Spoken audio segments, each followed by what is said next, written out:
بسم الله الرحمن الرحیم اذا الشمس كورت. به نام خداوند رحمتگر مهربان.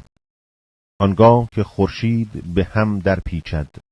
و اذا النجوم انکدرت. و آنگه که ستارگان همی تیره شوند. و اذا الجبال سیرت. و آنگاه که کوهها به رفتار آیند. و اذا العشار عطلت. وقتی شتران ماده وا نهاده شوند. و اذا الوحوش حشرت. و آنگه که وحوش را همی گرد آرند. و اذا البحار سجرت. دریاها آنگه که جوشان گردند. و اذا النفوس زوجت. و آنگاه که جانها به هم در پیوندند. و اذا الموءودة سئلت. پرسند چو زان دخترک زنده به گور. بأی ذنب قتلت. به کدامین گناه کشته شده است. و اذا الصحف نشرت. و آنگاه که نامه ها ز هم بگشایند.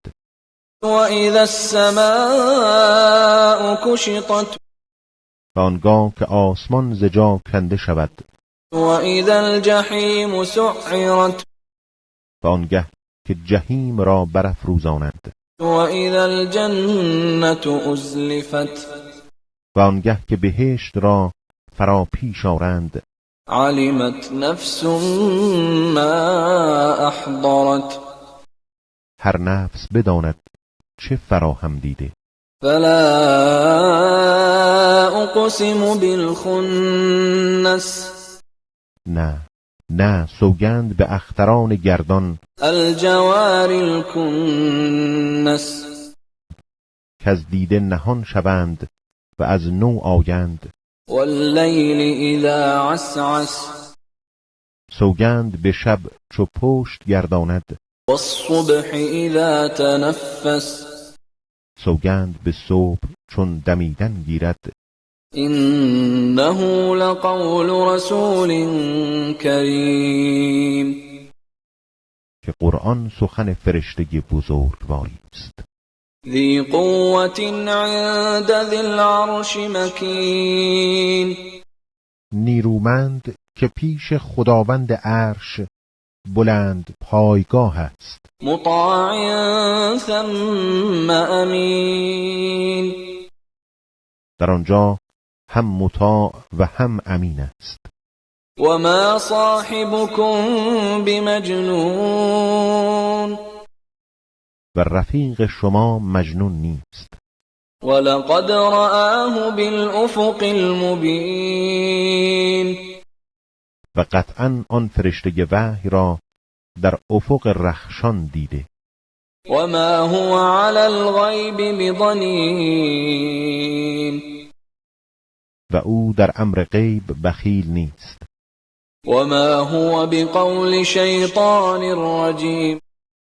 و قرآن نیست سخن دیو رجیم. فأین تذهبون. پس به کجا می روی؟ این هو الا ذکر للعالمین. این سخن به جز پندی برای عالمیان نیست. لمن شاء منکم ان یستقیم. برای هر یک از شما که خواهد به راه راست رود. و ما تشاءون الا ان یشاء الله رب العالمین. و تا خدا پروردگار جهانیان نخواهد شما نیز نخواهید خواست.